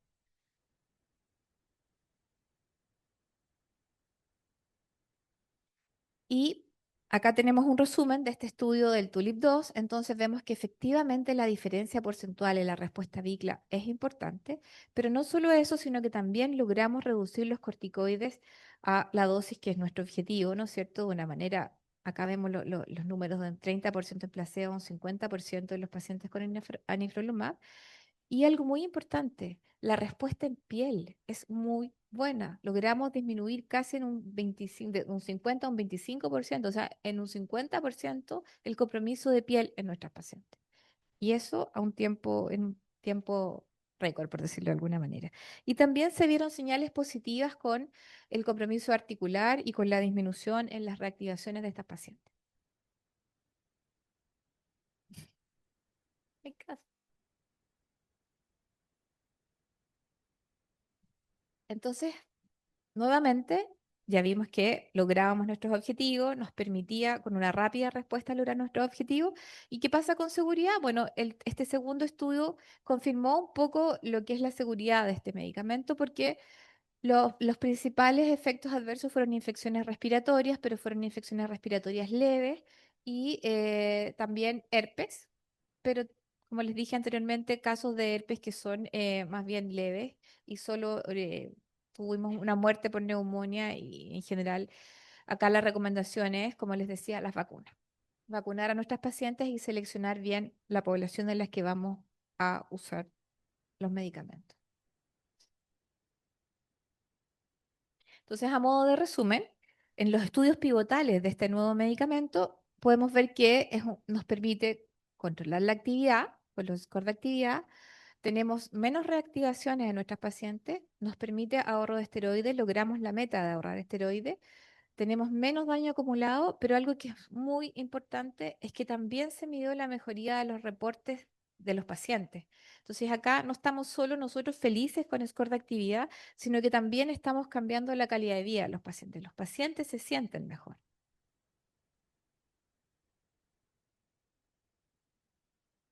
Entonces, ¿por qué anifrolumab en Camila? Como lo vimos anteriormente, porque la fenotipificamos, ¿no es cierto? Y tiene un lupus que es ecternal moderado, tiene actividad cutánea persistente, actividad articular y serología positiva. Y eso es efectivamente el setting de pacientes en los que tenemos que pensar en usar anifrolumab. Y muy importante, como les dije, la vacuna.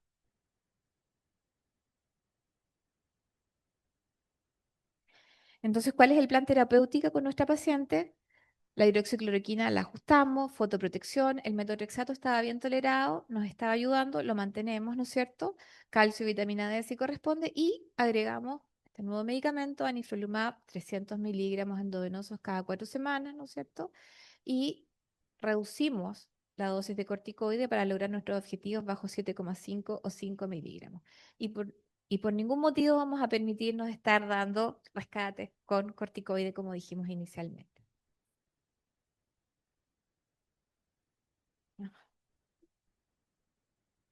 Bueno, y finalmente vimos acá que en los estudios pivotales el medicamento funciona y funciona bien. Pero la pregunta para nosotros es, perfecto, los estudios pivotales nos dicen que los medicamentos funcionan en un grupo seleccionado de pacientes en condiciones, ¿no es cierto?, súper controladas, pero ¿qué pasa en la vida real?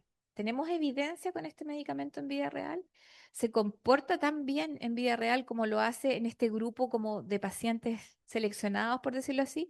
Y sí, la verdad es que tenemos hartos case report de casos de mejorías espectaculares en piel, pero yo acá les voy a mostrar las dos cortes más grandes de vida real que existen, que son una corte de 239 pacientes y la corte española, perdón, 236 y 206 pacientes, y que son cortes multicéntricas. Una es a 6 meses y la otra es a 12 meses. Este es un estudio prospectivo y esta es retrospectiva. Y que la pregunta ahí que nos vamos a responder con esto es si efectivamente nos va tan bien como nos fue en los estudios pivotales. ¿No? Ahí sí.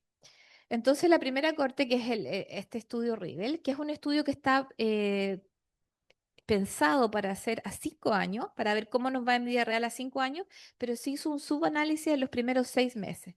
Y acá vemos que son 25 centros italianos, ¿no es cierto? Son 236 pacientes.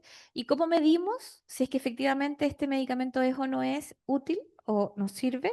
Lo medimos acá con nuestros objetivos, que son lograr la remisión o la baja actividad de la enfermedad. Y lo medimos en basal, al mes, a los 3 meses y a los 6 meses.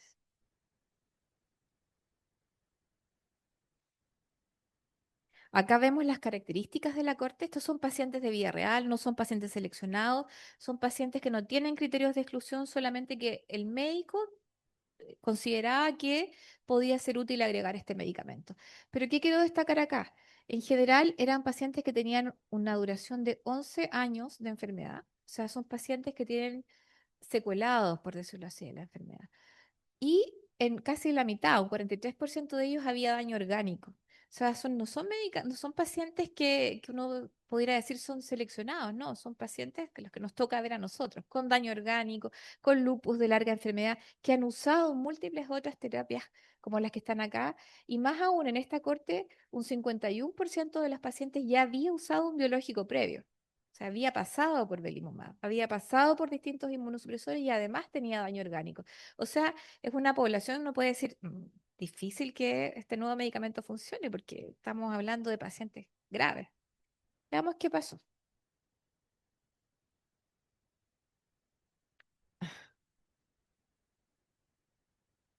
Entonces, medimos el éxito, como dije yo acá, con si logramos remisión o baja actividad de la enfermedad a los 3 y a los 6 meses.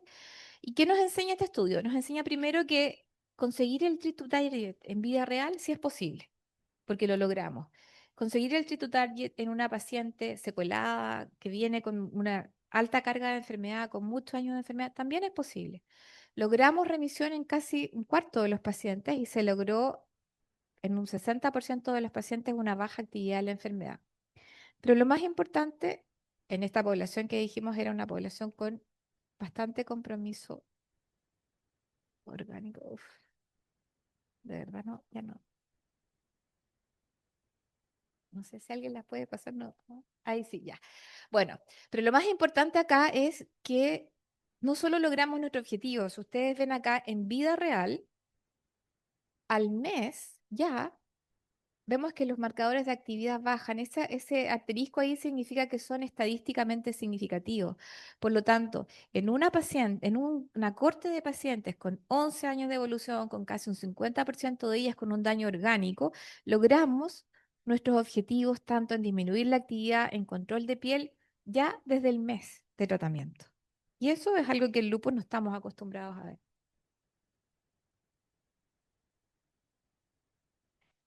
Ahí un poco destacar lo mismo que les decía, que las respuestas se ven al mes, que logramos bajar la dosis de corticoide y no solo eso, sino que además un 11% de las pacientes ya podían estar libres de corticoides, o sea, no solo bajar, sino que estar sin corticoides.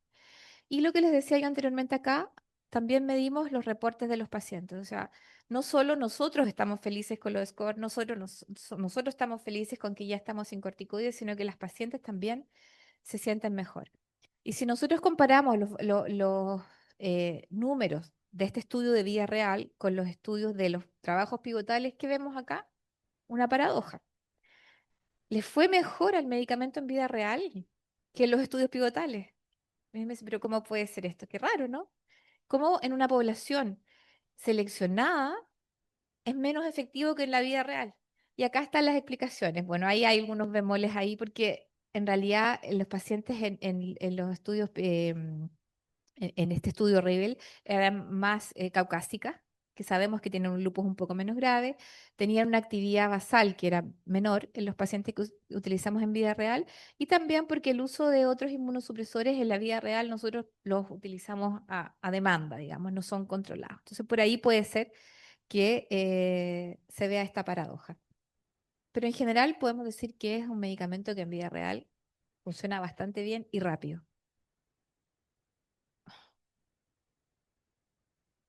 Uf, ahora,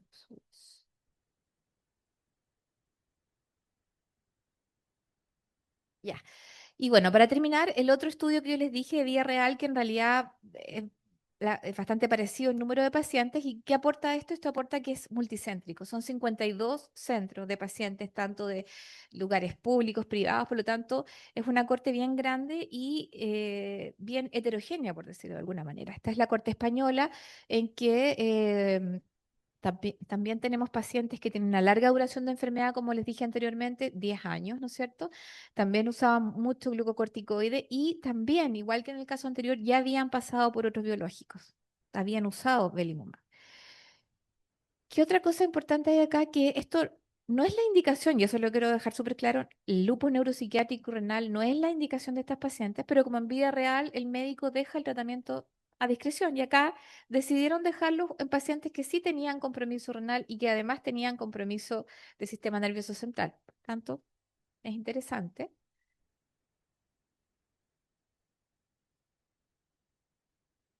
Acá vemos cuál fue la indicación principal, y la indicación fue principalmente en pacientes que tenían compromiso cutáneo, articular y de hematológico, que básicamente es como el grupo de pacientes al que estaban en los estudios pivotales. Y acá vemos nuevamente qué pasa en vida real. Se repite un poco lo mismo. En esta corte baja rápidamente la actividad de la enfermedad, medida por el SLEA y por el SLEA, y también esa baja en la actividad de la enfermedad la vemos de una manera muy precoz, al mes de tratamiento.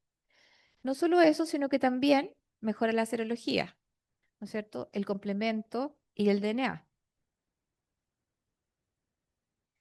Logramos nuestra meta, se logra el treat to target, se logra una reducción de más del 50% de la dosis de corticoides a los 3 meses, y acá vemos como también en vida real logramos eh, el aumento en los pacientes que consiguen el DAS y el objetivo de remisión, que es DORIS.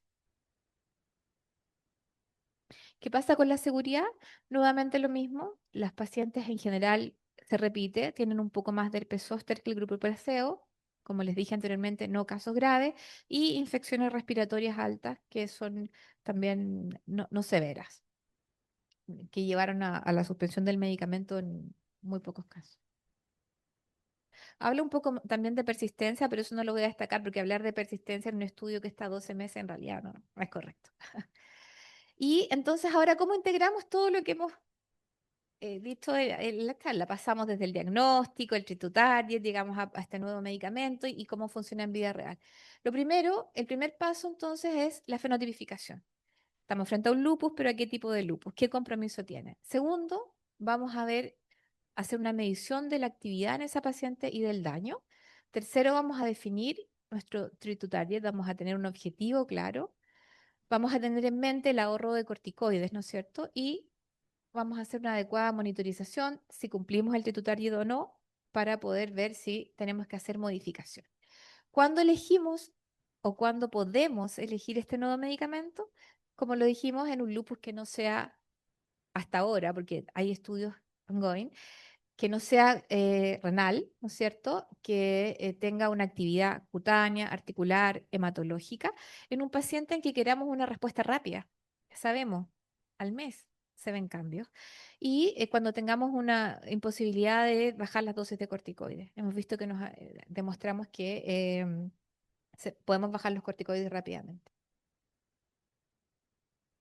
Entonces, para terminar, ¿cuáles son los mensajes? Los mensajes finales son, bueno, controlar el lupus, ¿no es cierto?, exige una meta.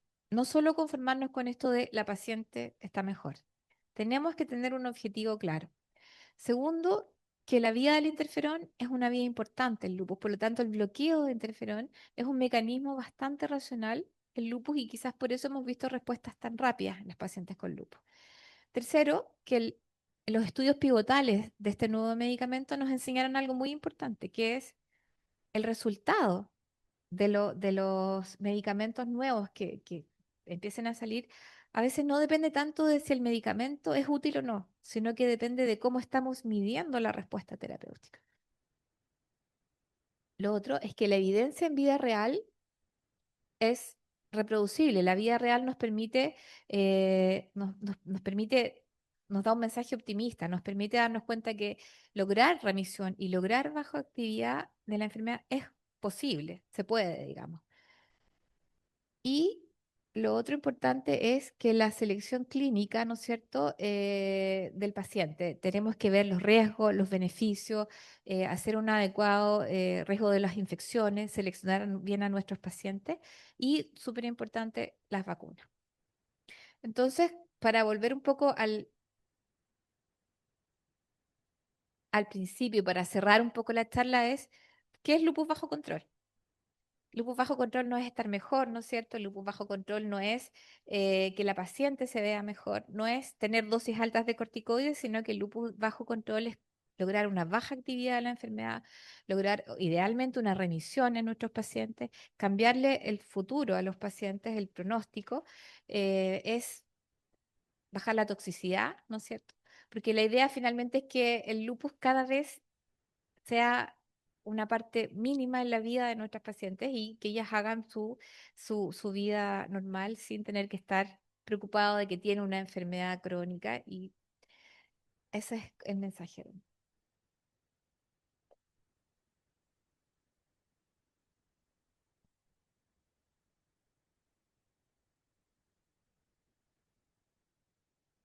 Muchas gracias a la doctora, excelente presentación.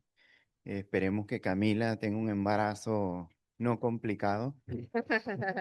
Si hay alguna pregunta, Bueno, yo te tengo dos preguntas. La primera de ella, en la clínica uno ya como que tiene la sensación de quién no te va a responder. O sea, sobre todo en este cutáneo articular, de que tienes la hidroxia a tope, metrotexate a tope. ¿A ese paciente le justificaría hacerle como de rutina niveles de interferón y si eso te ayuda para algo o no? Y lo segundo, sí, preguntarte si en los estudios llegaron a vacunar previamente a los pacientes. O sea, aprovechando que ya finalmente ya tenemos la vacuna inactivada acá en Chile de herpes. Ya. Lo primero es, la primera pregunta era sobre Si qué vale la pena medimos como medir interferón. interferón. Ya. En realidad lo que se mide hay distintas maneras de medir firma de interferón, no hay una manera estandarizada. Y la verdad es que respondían tanto pacientes que tenían alta firma de interferón como pacientes que no tenían alta. Por lo tanto, eso es algo que no está 100% claro, porque no hay una correlación 100% entre interferón alto responde bien a un antiinterferón. Y tampoco hay una estandarización de cómo medirlo. Hay algunos kits que miden 21 genes gatillados por interferón, hay otros que miden 7, por lo tanto eso no es algo que esté estandarizado. Perfecto. La lógica o la fisiopatología nos haría pensar que sí, pero no. Y la otra pregunta era si los pacientes estaban vacunados. No hay una estandarización en los estudios de cuántos pacientes o cuántos no estaban vacunados. No hay una medición, que quizás hubiese sido bien interesante ver si los pacientes hacían o no la enfermedad estando vacunados. En todo caso, la vacuna es bastante efectiva, ¿eh? Es la que afortunadamente tenemos ahora acá. Sí. Bueno, tenía dos, pero ya José me robó una. Justamente iba a preguntar acerca de esto de las mediciones de la firma de interferón y hasta qué punto realmente valía la pena realizarlo. Y además porque me llama siempre mucho la atención, y bueno, lo hemos estado discutiendo acá en la región, hasta qué punto en base a esta medicina de precisión nosotros estamos diagnosticando correctamente un lupus, porque me ha pasado muchas veces y lo hemos discutido acá con los reumatólogos que nos acompañan, que hay muchos pacientes que uno se ve como tentado a decir es un paciente con lupus porque tiene una vasculopatía, porque tiene neuroinflamación, porque tuvo un compromiso articular, una mujer joven. Y yo, obviamente, como inmunólogo siempre pienso, y además es un área que creo que está todavía como en esa zona gris, hasta qué punto eso es probablemente un síndrome autoinflamatorio, y lo conversaba hace poco, hasta qué punto eso es una interferonopatía que realmente está haciendo una sintomatología lupus-like y que por eso no te responde a ninguna de las otras terapéuticas que he recibido. Entonces, no sé si hay algún estudio o algo que se pudiera hacer como para ayudar a clasificar, me explico, por ejemplo, algún panel genético. Nosotros hemos pedido muchos paneles de autoinflamación, pero no todos incluyen las interferonopatías. SAVI, no sé, el COPA, DADA, hacen muchos síndromes muy similares al lupus y que me da la impresión de que están mal clasificados y que probablemente van a responder muy bien porque tienen trastornos de la vía de los interferones. Y además hay muchos estudios internacionales, acá lamentablemente no tanto, donde efectivamente mejoran y es un paciente que inicialmente se pensó que era, por ejemplo, un neurolupus y probablemente era un Aicardi Goutieres que estaba debutando con compromiso neurológico. Entonces no sé si habría algún estudio que pudiéramos como para precisar esos diagnósticos, además de ese fenotipo clínico, que pudiéramos quizás inicialmente cuando tengamos un paciente sospechoso pedir. Bueno, mira, ese es un punto súper importante y hace como dos EULAR, hace 2 años atrás, hubo una charla que a mí me pareció muy interesante, que fue sobre la reumatología que nosotros hacemos hoy en día de tratar lupus, tratar artritis reumatoide, tratar espondilitis, quizás en unos años más va a quedar obsoleta porque hablaban sobre un proyecto de reclasificar la inmunología, de reclasificar la reumatología, las enfermedades. Y ya no vamos a hablar de lupus, sino que vamos a hablar de una enfermedad mediada por interferón. Y ya no vamos a hablar de, no sé, de artritis reumatoide, vamos a hablar de una enfermedad mediada por... Y entonces, no sé si hay o sea, claro, hay un estudio, es un proyecto de reclasificación de las enfermedades autoinmunes, que justamente busca ir al mecanismo fisiopatológico de esa enfermedad y decir, ya, esta no importa el nombre, sino que esto es mediado por interferón. Entonces ahí tratarlo. Ahora, en los estudios pivotales de anifrolumab, se hizo una diferencia sobre si los pacientes tenían o no tenían altos niveles de interferón y si respondían más o menos si tenían altos niveles de interferón. Y la verdad es que los N no daban mucho, porque solo un 80% de los pacientes tenían niveles altos de interferón. Entonces, los que tenían niveles bajos eran tan pocos que en realidad hacer deducciones sobre eso no era como adecuado. Y en la práctica clínica no hay una recomendación sobre medirlos o no.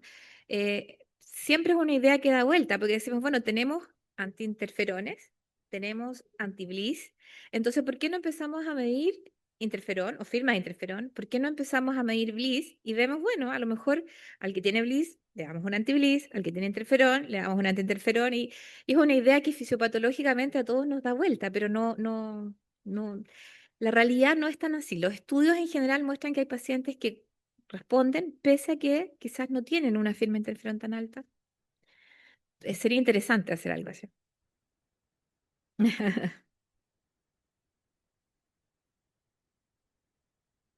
Bueno, por acá en el chat no hay preguntas, pero yo sí, aprovechando que nos queda un poco, una última pregunta y va más o menos en relación a esto que estaba comentando la doctora. También sabemos que ahora se diagnostica o tenemos más sospechas de lupus seronegativo, ¿ya? Y que a veces, bueno, también es como bien difícil confirmar o estar totalmente seguro de esto, pero cree que allí, en base a los estudios que tenemos ahora, o si hay algún estudio en curso que desconozco, se ha considerado entonces que la anifrolumab sea como una terapia, vamos a decirlo así, bastante estándar para este lupus seronegativo. No, porque hablar de lupus seronegativo no sabemos de qué estamos hablando en realidad. En general, puntualmente en los trabajos, la población que se usa son, como yo les decía, pacientes que son seropositivos. Son pacientes con DNA positivo, son pacientes con hipocomplementemia. No están estudiados estos medicamentos el lupus seronegativo. Y en realidad ahí hay que ser súper cuidadoso porque, como les dije, siempre es importante sacar todos los mimetizadores. O sea, ¿será realmente un lupus seronegativo? Porque el lupus se parece mucho a otras cosas. O sea, ahí es, pero está hecho todo para pacientes que son seropositivos, así como cuando decimos los pacientes con artritis reumatoide, con factor reumatoide, con CCP positivo, el rituximab funciona bien en ese grupo, bueno, acá está hecho para pacientes que son seropositivos.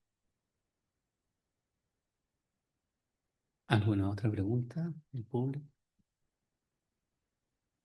En el chat no tenemos preguntas. Bueno, agradecemos a la doctora María José Villara. Muchas gracias. Muy excelente charla.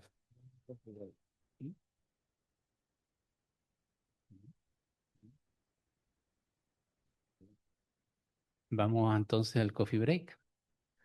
Nos reunimos nuevamente